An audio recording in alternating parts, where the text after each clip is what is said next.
नमस्कार दोस्तों, आइए आज हम जानते हैं रावण के बारे में कुछ अनकही कहानियां। दशानन 10 सिरों वाला रावण का दूसरा नाम है, जो लंका का अत्यंत शक्तिशाली राजा था।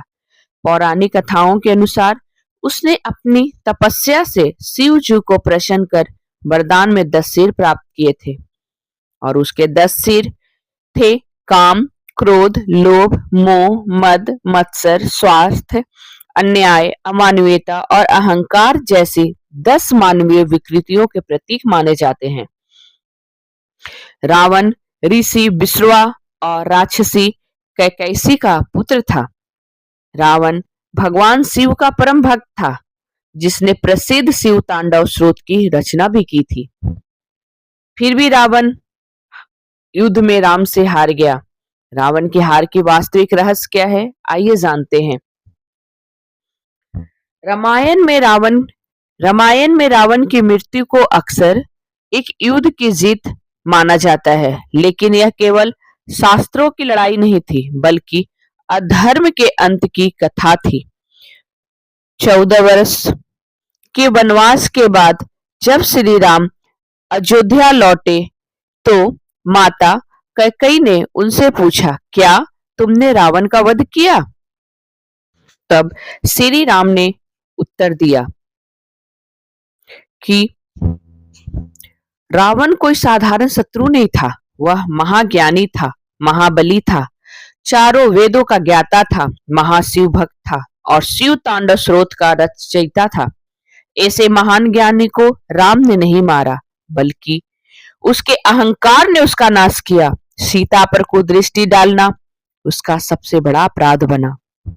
रावण का पतन इस बात का प्रमाण है, जब ज्ञान के साथ विनम्रता नहीं होती, तब वही ज्ञान विनाश का कारण बन जाता है। श्री राम केवल धर्म का माध्यम बने और अधर्म स्वयं अपने भार से टूट गया।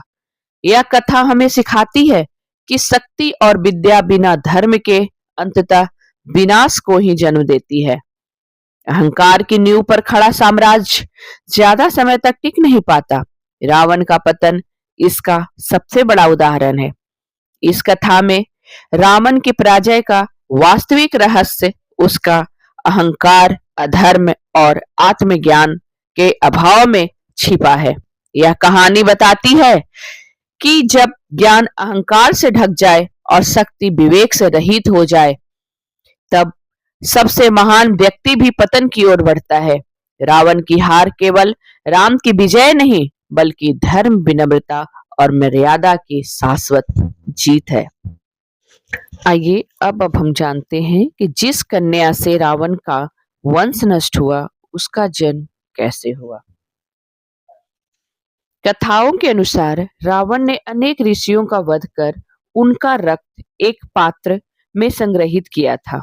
उधर ऋषि ग्रीष्म देवी लक्ष्मी को पुत्री रूप में पाने के लिए दर्भ घास से प्राप्त दूध को संचित कर तप कर रहे थे। रावण ने अज्ञानवश उस दूध को अपने रक्त से भरे पात्र में मिला दिया। इस पाप से व्यथित होकर मंदोदरी ने उस पात्र का जल पी लिया और मृत्यु का निश्चय किया, किंतु वह गर्भवती हो गई। जन्मी कन्या को लोक लज्जा से पृथ्वी में त्याग दिया गया। वही कन्या आगे चलकर राजा जनक को मिली और सीता कहलाई। इस प्रकार रावण के विनाश का कारण उसी से जुड़ गया।